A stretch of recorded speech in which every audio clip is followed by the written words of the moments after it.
Hello बच्चों, mission ज्ञान से मैं ज्योति जवाहर राजस्थान सरकार और वेदांता के CSR इनिशिएटिव ई कक्षा में आपका स्वागत करती हूँ। देखिए बच्चों, हम जो लास्ट वीडियो थी हमारी, उसमें हम लोगों ने डिफ्रैक्शन विवर्तन के बारे में जाना। विवर्तन क्या होता है मैंने आपको बताया था। प्रकाश का मुड़ने की घटना विवर्तन कहलाती है, या द्वारक अवरोधक के किनारों से टकराकर उसकी ज्यामितीय छाया में प्रसार करने की घटना हमारी क्या कहलाती है? विवर्तन कहलाती है।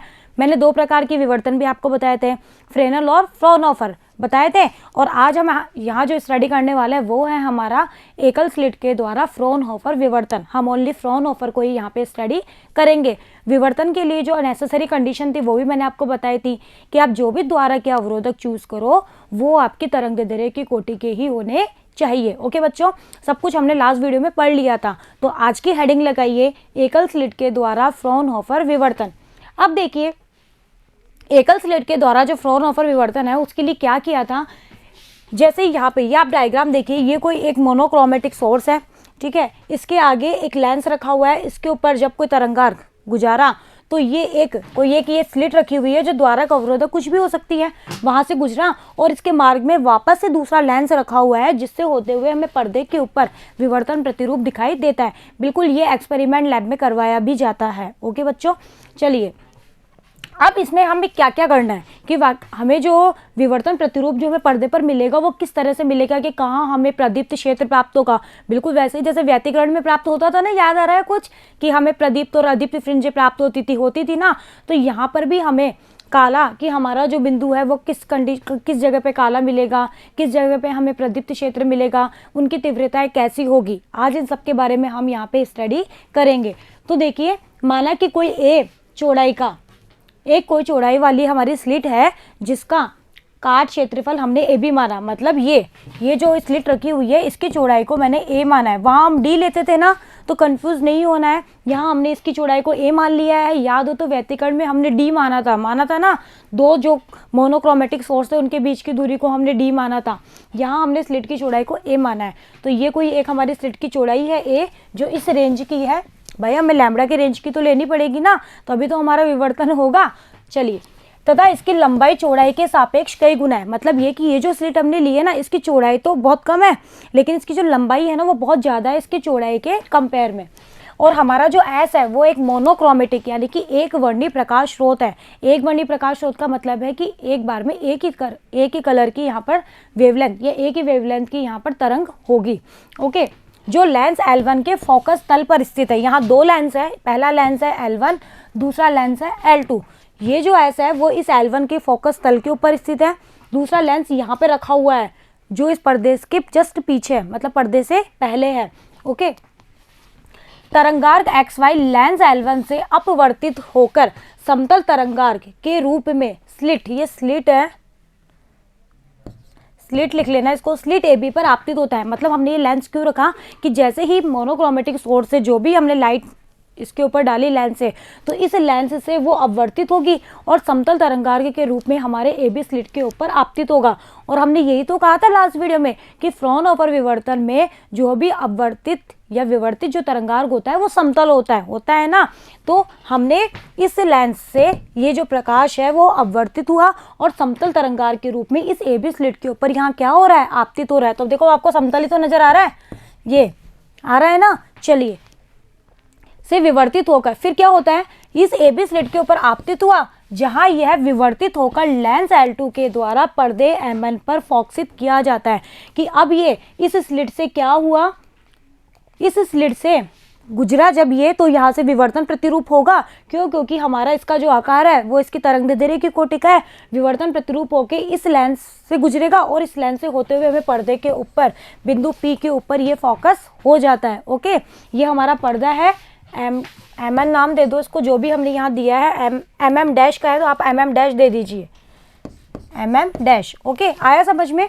चलिए, फ्राउनहोफर विवर्तन में स्लिट, पर्दा, लेंस जो भी होते हैं, जो भी हमने यूज करे हैं ना, उनके जो तल होता है वो पृष्ठ के अभिलंबवत होते हैं। हमारा जो भी पृष्ठ है उसके अभिलंबवत इनको रखा जाता है।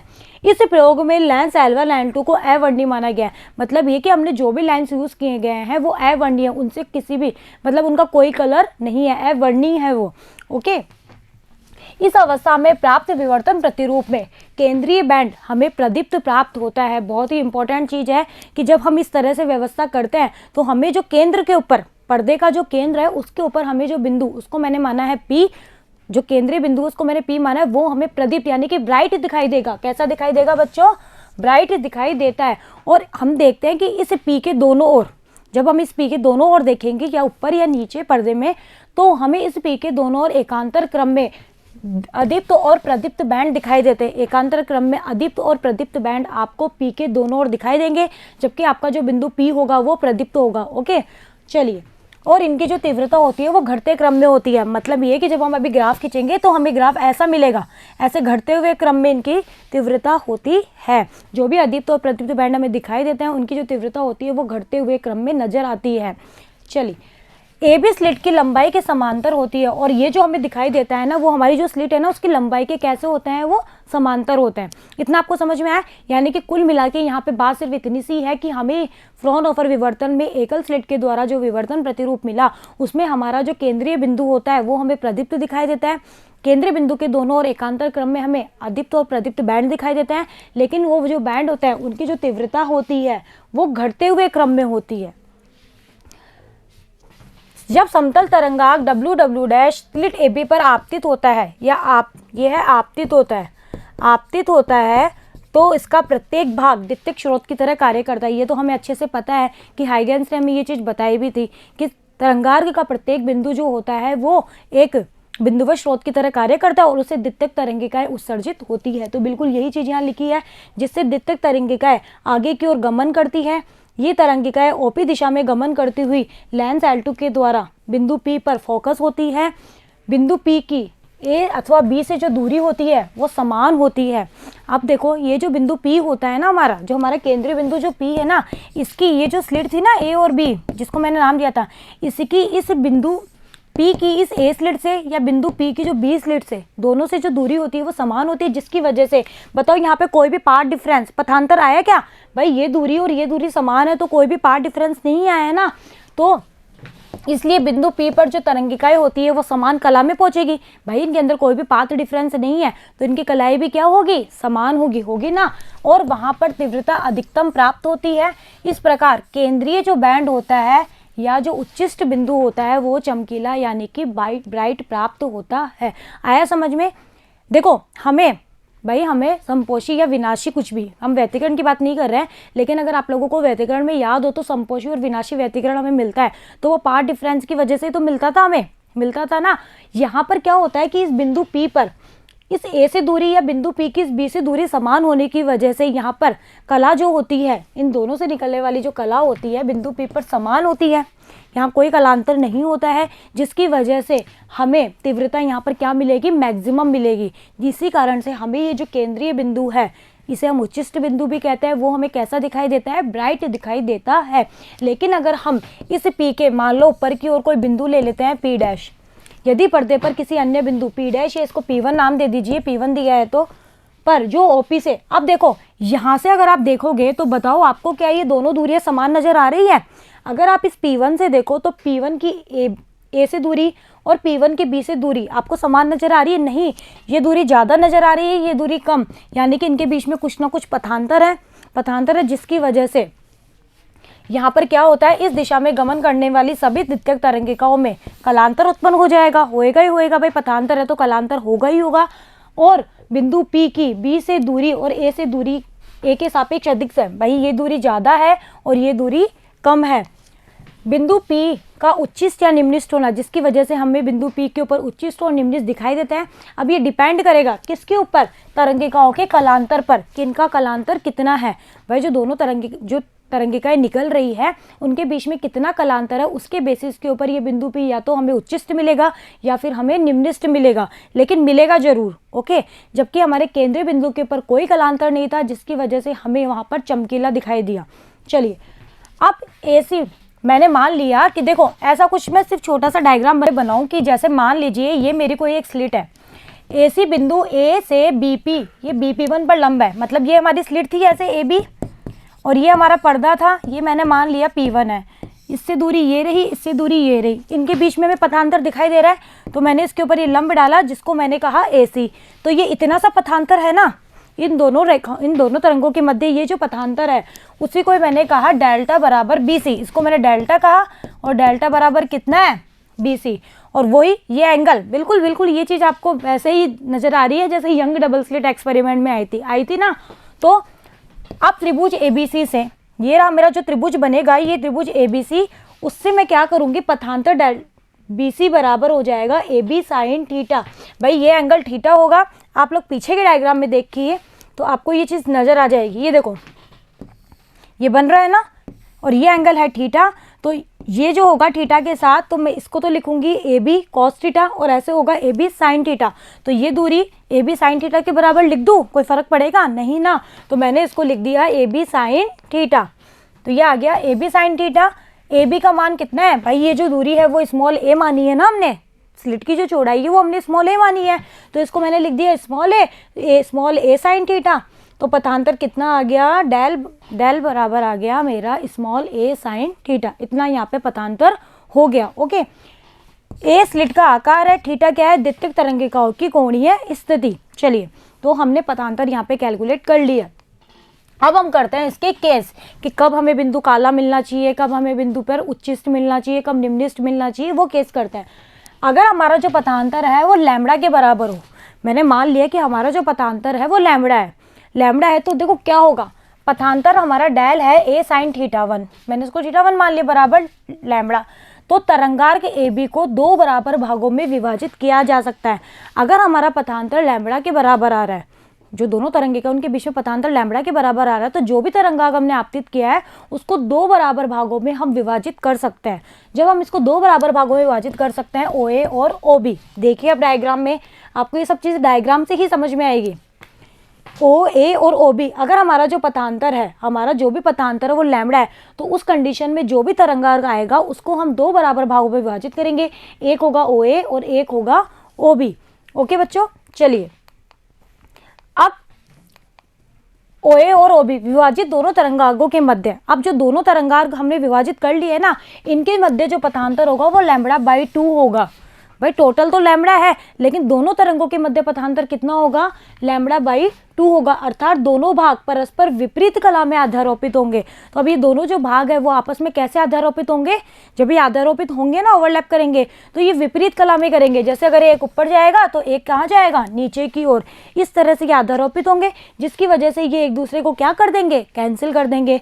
जब ये कैंसिल कर देंगे तो हमें बताओ बिंदु P1 पर क्या प्राप्त होगी, न्यूनतम तीव्रता। भाई इन्होंने एक दूसरे को कैंसिल कर दिया, जिसकी वजह से हमें न्यूनतम तीव्रता प्राप्त होती है और हमारा बिंदु P कैसा होगा बच्चों, काला मिलेगा। भाई जब तीव्रता न्यूनतम होती है तो हम बताते हैं ना कि हमें वहाँ पर डार्क प्राप्त होता है, तो हमें बिंदु P कैसा मिलेगा, डार्क, यानी कि काला प्राप्त होगा। तो बस आप अगर एक केस समझ गए ना तो इसका आगे का केस आप इजीली समझ जाओगे। जब भी आपका पथांतर ऐसे हो ना, लैम्बडा हो, 2 लैम्बडा हो, 3 लैम्बडा हो, 4 लैम्बडा हो या L लैम्बडा हो, तो उस कंडीशन में हम हमारे तरंगांक को समान भागों में विभाजित कर सकते हैं। जैसे 2 आएगा, 2 लैम्बडा आएगा तो हम 4 भागों में बांटेंगे इसको समान। कितने भागों में बांटेंगे, 4, λ/2 λ/2 λ/2, 4 भागों में बांटेंगे। ये जो चारों भाग होंगे ये आपस में क्या होंगे, विपरीत कला में आधारोपित होंगे। भाई पहला इससे हो जाएगा, पहला दूसरे से, दूसरा तीसरा चौथे से, ऐसे। तो जिसकी वजह से आपस में एक दूसरे पर विपरीत जो होंगे, विपरीत कला में आधारोपित होंगे, जिसकी वजह से हमें बिंदु P1 के ऊपर क्या प्राप्त होगा, निम्निष्ट, यानी कि हमारा जो बिंदु P होगा वो कैसा होगा बच्चों, काला होगा। तो हमेशा ध्यान रखना कि अगर आपका पथांतर n लैम्बडा हो, देखो ये बिल्कुल सब हमारे व्यतिकरण का उल्टा हो गया। अगर आप लोगों को याद हो तो पथांतर n लैम्बडा होने पर व्यतिकरण में संपोषी होता था ना। अगर पथांतर n लैम्बडा होता था तो हमारा व्यतिकरण संपोषी व्यतिकरण होता था, वहाँ हमें तीव्रता और आयाम अधिकतम प्राप्त होते थे। लेकिन यहाँ उल्टा है, तो थोड़ा सा आप लोग कंफ्यूज मत होना। ओके, तो sine theta 1 is to λ/a। भाई यहाँ से अगर निकाले, a को नीचे ले गए तो साइन थीटा कितना आ गया, λ/a। सिमिलरली पथांतर 2 लैम्बडा हो तो कितने भागों में बांटेंगे, कई बार 4 भागों में, 4 भागों में बांटेंगे। सारे के सारे भाग अपने एक दूसरे को क्या कर देंगे, कैंसिल आउट कर देंगे, जिसकी वजह से वापस बिंदु P कैसा मिलेगा, काला मिलेगा। अगर आपको थ्योरी समझ में आ गई ना तो आपको इसको रटने की जरूरत नहीं है, आप इसको अपनी लैंग्वेज में इजीली लिख सकते हैं ना। चलिए, इसी तरह से अगर हमारा पथांतर n लैम्बडा हो तो हम इसको n समान भागों में बांटेंगे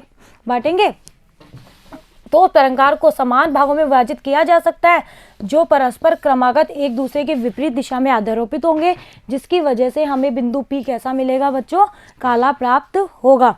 अगर पथांतर लैम्बडा है तो 2 भागों में बांटा, पथांतर 2 लैम्बडा है तो कितने में बांटा, 4 में बांटा, 3 लैम्बडा होगा तो कितने में बांटेंगे, 6 में। इस तरह से हम लोग इसको समान भागों में, और अगर n लैम्बडा है तो AB को हम समान जितने भाग होंगे उतने में बांट लेंगे। जैसे 2 है तो हम 4 में बांट लेंगे, 3 लैम्बडा है तो 6 में बांट लेंगे। इस तरह से हम इसको समान भागों में बांटेंगे, जिसकी वजह से हमारा जो बिंदु P होगा वो क्या होगा, हमें काला प्राप्त होगा। तो बताइए इसमें निम्नलिखित के लिए क्या कंडीशन हो गई कि हमारा जो पथांतर है वो n लैम्बडा होना चाहिए, जहाँ n का मान 1 2 3 4 से स्टार्ट हो रहा है, और पथांतर कितना है, a sin थीटा, तो है बराबर n लैम्बडा। ये हमारी हो गई निम्नलिखित के लिए कंडीशन। तो आप ध्यान रखना, क्योंकि जब न्यूमेरिकल आता है ना तो वो यही बोलेगा उच्चिष्ट है निम्नलिखित है, तो आपको फिर वहाँ पता होना चाहिए कि उच्चिष्ट कहाँ मिला था, निम्नलिखित कहाँ मिला था। और ये जस्ट हमारे व्यतिकरण का हमें अपोजिट मिल रहा है, वहाँ n लैम्बडा के लिए हमें उच्चिष्ट प्राप्त हो रहे थे। चलिए, तो यहाँ से हम ये वैल्यू भी निकाल सकते हैं। तो यदि पथांतर n लैम्बडा है तो फ्रॉनहोफर विवर्तन में बिंदु P सदैव काला प्राप्त होता है, क्योंकि बिंदु P पर तीव्रता 0 होती है। लेकिन हमें यहाँ पर एग्जैक्टली 0 तीव्रता नहीं मिलेगी। अगर ये चीज़ भी आप लोग थोड़ा सा यहाँ पे ध्यान रखना कि व्यतिकरण होता था तो वहाँ हमें निम्नलिखित के ऊपर तीव्रता 0 प्राप्त होती थी, लेकिन यहाँ विवर्तन में हमें निम्नलिखित के ऊपर बिल्कुल 0 प्राप्त नहीं होगी, कुछ ना कुछ थोड़ी बहुत हल्की फुल्की हमें प्राप्त होगी, लेकिन हम उसको नियर टू 0 कह सकते हैं, लेकिन बिल्कुल 0 यहाँ पे प्राप्त नहीं होती है। यही विवर्तन और व्यतिकरण में एक बहुत महत्वपूर्ण अंतर भी है, जो हम अभी आगे स्टडी करेंगे। चलिए, अब बात करते हैं भाई उच्चिष्ट कब मिलेगा। अगर हमारा पथांतर 3 लैम्बडा बाई 2 हो जाए, भाई लैम्बडा है या 2 लैम्बडा है, जब तो हमें निम्नलिखित मिल रहा है, लेकिन इन दोनों के बीच में 3 लैम्बडा बाई 2 हो जाए, तो अब हम इसको कैसे तोड़ेंगे, लैम्बडा बाई 2 और लैम्बडा बाई 2। भाई 2 भाग तो आपस में एक दूसरे को ओवरलैप करके नष्ट कर देंगे, लेकिन ये एक बेचारा तो अकेला बच गया ना, ये अकेला बच गया तो ये तो कहेगा कि भाई मेरी वजह से तो आपको ब्राइट प्राप्त होगा, क्योंकि ये एक अकेला बच गया, इन्होंने तो एक दूसरे को कैंसिल कर दिया, लेकिन ये एक अकेला तो बच रहा है। तो अगर पथांतर हमारा 3 लैम्बडा बाई 2 हो तो तरंगार्घ को 3 भागों में विभाजित किया जा सकता है, जिसमें से 2 भाग परस्पर विपरीत कला में अध्यारोपित होंगे और एक दूसरे को निरस्त कर देंगे, लेकिन एक भाग शेष रह जाता है, जिसके कारण हमें बिंदु P पर चमकीला प्राप्त होता है। तो ये चीज़ आपको समझ में आई। इसी तरह से 5 लैम्बडा बाई 2 होगा तो क्या होगा, अब इसको ऐसे तोड़ेंगे, lambda by 2, lambda by 2, lambda by 2, lambda by 2 और लैम्बडा बाई 2। इसने इसको कैंसिल कर दिया, इसने इसको, लेकिन फिर एक अकेला बच गया, तो ये कहेगा कि मेरी वजह से तो चमकीला मिलेगा। तो इस तरह से अगर हमारा पथांतर हो तो जनरल फॉर्म में लिखे तो बताओ कैसा होगा, 2n + 1 लैम्बडा बाई 2 हो तो हमें बिंदु P हमेशा कैसा प्राप्त होगा, चमकीला, यानी कि उच्चिष्ट के लिए कंडीशन आ गई है। ओके, और केंद्रीय उच्चिष्ट तो अलग है ही, तो ये आ गया 2n + 1 लैम्बडा बाई 2a। तो ये आप लोग यहाँ पे ध्यान में रखिएगा। आया समझ में। तो पथांतर अगर 2n + 1 लैम्बडा बाई 2 हो तो हमारा बिंदु सदैव चमकीला होगा, क्योंकि बिंदु P1 पर कुछ ना कुछ तीव्रता अवश्य होगी। एकल स्लिट से प्राप्त विवर्तन प्रतिरूप का अब जो तीव्रता आरेख अगर खींचा जाए तो हमें इस तरह का आरेख मिला। देखो, केंद्रीय उच्चिष्ट ये रहा, फिर इसके दोनों और एकांतर क्रम में घटते हुए क्रम में हमें तीव्रताएं मिलती है, लेकिन यहाँ निम्नलिखित पर तीव्रता बिल्कुल एग्जैक्टली 0 नहीं मिलती है। अब बताओ,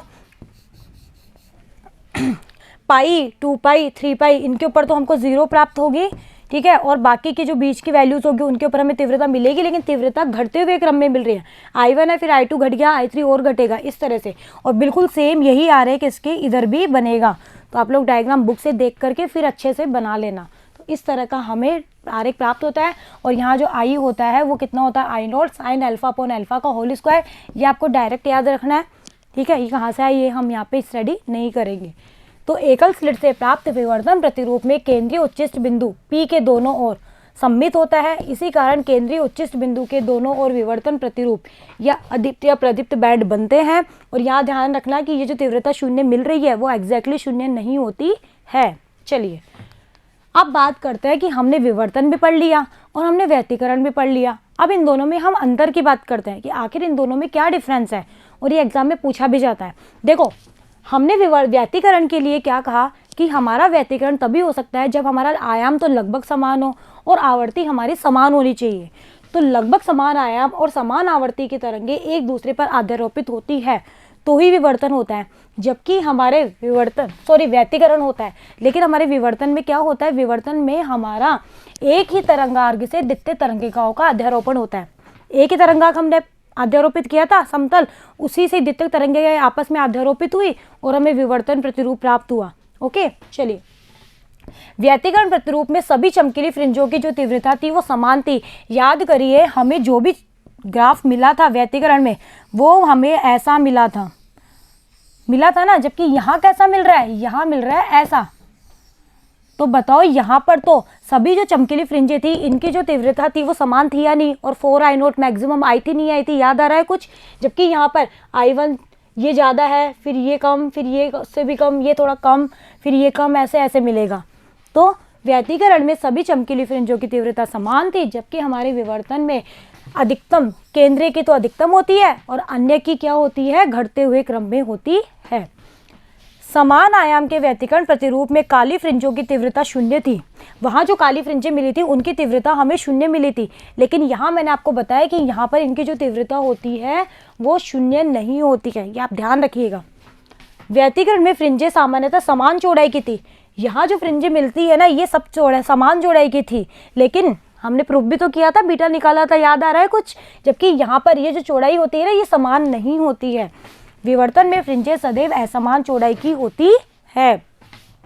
दीप्त या अदीप्त फ्रिंजों के बीच अच्छा विपर्यास होता है, मतलब ये कि आपको अच्छी तरह से दिखाई देगी कि पहले दीप्त मिली, फिर अदीप्त मिली, फिर दीप्त अदीप्त, ऐसे अच्छे से आपको दिखाई देगी जब आप देखोगे तो। लेकिन यहाँ पर ये दीप्त या अदीप्त फ्रिंजों के मध्य जो विपर्यास होता है ना, वो आपको बहुत कम होता है, मतलब आपको बहुत क्लियरली ये दिखाई नहीं देती है। मतलब विपर्यास का मतलब यही हो गया कि एक तो स्पष्ट दिखाई दे और एक थोड़ा सा स्पष्ट दिखाई नहीं दे। ओके, तो ये इनमें कुछ डिफरेंस है जो आप लोग ध्यान में रखिएगा। तो हमने व्यतिकरण भी पढ़ लिया, हमने विवर्तन भी पढ़ लिया, हम लगभग इस चैप्टर के एंड पे चल रहे हैं। बस एक छोटा सा टॉपिक और बचता है हमारा विभेदन क्षमता, उसके साथ ही हमारा ये चैप्टर एंड हो जाएगा। तो आप लोग, छोटा सा चैप्टर है, कोई बहुत ज़्यादा लेंथी नहीं है, आप लोग इसको एक बार देखना, मैथमेटिकल कैलकुलेशन देखना।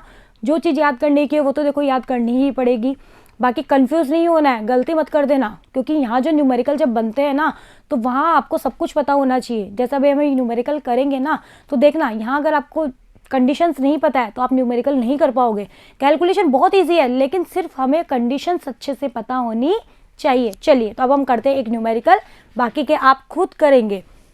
एकल स्लिट विवर्तन में लाल रंग के प्रकाश, आपको लाल रंग के प्रकाश की लैम्बडा गिवन है, का प्रथम निम्निष्ठ, ये निम्निष्ठ है, लिख लेना आप, प्रथम निम्निष्ठ दूसरे किसी रंग के प्रथम उच्चिष्ट से संपाती होता है। देखो, क्वेश्चन को हमेशा अच्छे से पढ़िए। ये क्वेश्चन जितने पढ़ने में आपको टिपिकल लगता है ना, ये करने में उतने ही आसान होते हैं, बशर्ते है कि आपको सारी कंडीशंस अच्छे से फॉलो करनी आनी चाहिए और फॉर्मूले अच्छे से याद होने चाहिए। वो ये कह रहा है कि कोई एक रेड कलर का प्रकाश है, उसकी वेवलेंथ आपको गिवन है, अगले ने दे रखी है 660 नैनोमीटर। ये स्मॉल एन का मतलब नैनो होता है ना, अब तो आप बड़े हो गए हो, इतना समझाने की आपको जरूरत नहीं है। और वो ये बोल रहा है कि इस रेड रंग के प्रकाश का जो प्रथम निम्निष्ठ मिलेगा ना, प्रथम यानी कि पहला जो निम्निष्ठ मिलेगा ना, वो हमारे कोई दूसरे रंग का प्रकाश है, मान लो उसकी वेवलेंथ है लैम्बडा डैश, हमें नहीं दी हुई है, हमने लैम्बडा डैश मान ली। इस लैम्बडा डैश के उच्चिष्ट, प्रथम उच्चिष्ट के संपाती है, यानी कि जहाँ इस वेवलेंथ, इस लैम्बडा आर वेवलेंथ का जो प्रकाश है वो प्रथम निम्निष्ठ दे रहा है, वहाँ इस लैम्बडा डैश प्रकाश जो है वो हमें प्रथम उच्चिष्ट दे रहा है। चलिए, वो बोल रहा है कि इसकी तरंगदैर्ध्य लैम्बडा डैश है, हमने भी लैम्बडा डैश ही मानी है। लैम्बडा डैश का मान बताओ इसका मान क्या होगा। अब ये क्वेश्चन आपको पढ़ने में बहुत टिपिकल सा लग रहा होगा, क्या उच्चिष्ट क्या निम्निष्ठ, नहीं ना, अब जब करेंगे ना तो देखना कितना ईजिली हो जाएगा। चलिए करते हैं। एकल स्लिट विवर्तन में हमें निम्निष्ठ की स्थिति इस प्रकार दी जाती है, हमने अभी पढ़ा है जस्ट, कि अगर हमारा जो विवर्तन है, विवर्तन जो होता है उसमें हमें निम्निष्ठ का मतलब होता है काला, उच्चिष्ट का मतलब होता है चमकीला। तो अगर हमें निम्निष्ठ मिल रहा है तो मैंने कहा था कि हमारा जो पथांतर है वो एन लैम्बडा होना चाहिए, अभी पढ़ा है हमने।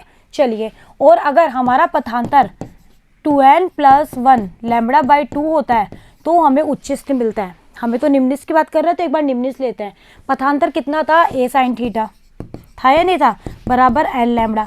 प्रथम निम्निस्ट का मतलब होता है कि एन की वैल्यू रखो आप, एन की मिनिमम वैल्यू क्या रखोगे 1, यहाँ 1 से स्टार्ट है तो एन की जब वैल्यू 1 रखी तो ए साइन थीटा बराबर कितना आ गया लैम्बडा, क्योंकि हमें प्रथम की बात कर रहा है वो, तो ये आ गया। तो बताओ साइन थीटा बराबर एन लैम्बडा बाई ए को नीचे ले गए, एन लैम्बडा बाई ए, फिर एन की वैल्यू को 1 रख दिया तो लैम्बडा बाई ए। तो बताओ ये प्रथम निम्निस्ट की कंडीशन हुई नहीं हुई? हुई ना भाई। साइन थीटा 1 बराबर हो गया, एन की जगह 1 रख दिया, लैम्बडा की जगह लैम्बडा आर रख दिया और ए रख दिया, ये प्रथम निम्निस्ट। अब बोल रहा है कि वो एनवें उच्चिष्ट के लिए स्थिति, विवर्तन में उच्चिष्ट प्राप्त होता है उसके लिए कंडीशन होती है ये। अब उच्चिष्ट भी आपको प्रथम ही चाहिए क्योंकि दोनों संपाति कर रहे हैं ना, तो प्रथम के लिए वही एन बराबर 1 रखा तो 3 लैम्बडा बाई 2, 3 लैम्बडा बाई 2 आया नहीं आया? तो यहाँ से बताओ साइन थीटा बराबर 3, अब की बार उच्चिष्ट के लिए तरंग दैर्ध्य क्या है लैम्बडा डैश, तो 3 लैम्बडा डैश अपॉन 2 और ए को नीचे ले गए। अब वो बोल रहे हैं कि ये संपाति है, इट मीन्स ये बराबर है, जब बराबर है तो इनको भी बराबर कर दो। अब बताओ जब आपने इनको बराबर कर दिया, लैम्बडा आपको गिवन है लैम्बडा आर, ए दोनों में समान है तो लैम्बडा डैश नहीं निकाल सकते? तो बताओ आसान था या नहीं था ना? सिर्फ आपको दिमाग यूज़ करना था, वो भी कहाँ, ये वाला। अगर आपने ये यूज़ कर लिया तो ये न्यूमेरिकल इतने आसान होते हैं कि कैलकुलेशन भी बहुत ईजी। देखो कैलकुलेशन कितनी ईजी, बराबर किया, ए से ए कट गया, लैम्बडा डैश कितना आ गया 2/3 लैम्बडा आर, 2/3 लैम्बडा आर की वैल्यू रख दी, नैनो में है तो आंसर भी नैनो में आएगा भाई, और कोई चीज़ है ही नहीं तो हम क्यों कन्वर्ट करें, क्यों हम मेहनत करें। 440 नैनोमीटर, आप इसको एंगस्ट्रॉम में कन्वर्ट कर सकते हो तो कितनी आ जाएगी 4400 एंगस्ट्रॉम। तो बताओ आसान था या नहीं? इतना इजी सा था ना। लेकिन सिर्फ हमें उच्चिष्ट निम्निष्ठ इनमें कंफ्यूज नहीं होना है, और बिल्कुल यही चीज़ आपको व्यतिकरण में भी कंफ्यूज नहीं होनी है।